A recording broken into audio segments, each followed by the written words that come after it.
Well, I think the G20 have to ensure that they meet the commitments that have been made in the previous summits, for example, in the area of financial re-regulation, right, and the work of the FSB. Right, so I think it's very important that the G20 make sure that they follow through on those areas of work, including the Basel III agreements. That's the first area, and that deals with the issue of crisis management, right, containing the negative effects of global financial crises and avoiding future crises. The other area is a more long-term world economy, stable world economy set of challenges. That's where we're talking about financial and trade imbalances and exchange rate.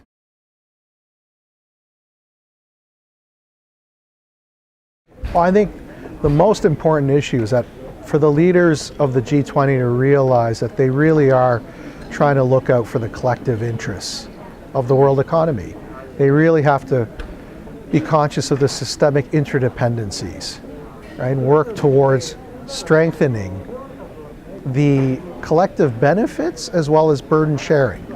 And I think this is where they really have to be conscious of the potential spillover effects, the negative spillover effects if they don't act, if they don't work, if they don't move together.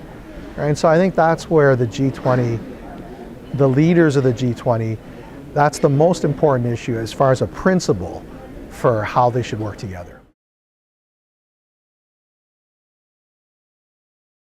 What we've seen is in the last 3 years, and especially since the global financial crisis, I think we've seen the importance of the role that a broader multilateral effort, right, the importance of the role of that type of institution, right, and that's the G20. In the midst of the global financial crisis, that's what the world grabbed onto. And I think this is where we realize we can't solve these problems of the world economy just by relying on a G2 or a G5 or a G7 or a G8. And we really do need a G20.